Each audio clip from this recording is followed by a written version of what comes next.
Tay, napanood mo na ba yung buong season ng Walking Dead? Hindi pa nga eh, hindi ko pa nga napapanood lahat eh. Lalo na yung season. Bakit ka nagtatanong? Kasi naisip ko lang, paano kung magkaroon tayong zombie attack? Kaya ba natin sila lahat patayin?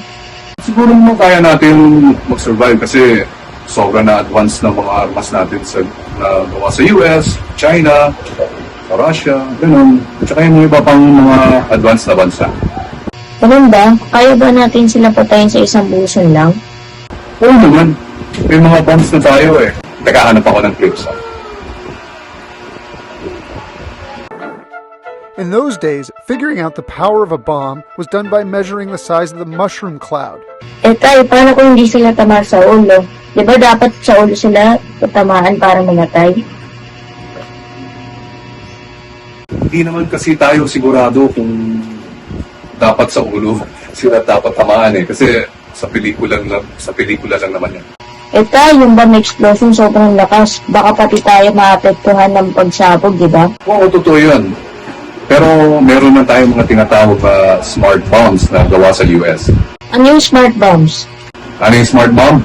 Ang smart bombs, yun yung dinevelop ng US na para siyang may utak. Wala siyang utak actually. Pero nakaprogram yun para dun siya tatama at sasabog kung saan lugar nakatarget. Ah, ang galing ah. Oo, pero syempre, hindi rin sigurado na walang madadamay na civilians. Unless, mag-evacuate sila sa mga lugar nila. Ano yung evacuate? Ang ibig sabihin ng evacuate ay umalis. Either aalis tayo ng sarili natin sa mga lugar na kung saan tayo nakatira, or ang kadalasan ng mga government nagbibigay yan ng order para mag-evacuate tayo. Ah, okay. Pero sana wag na magkatotoo ang magkaroon ng zombie. Saka ayoko din magpapasabog ng bomba kasi maraming mga tao mamamatay. Oo nga eh, kawawa tayo pag ganun ang nangyari.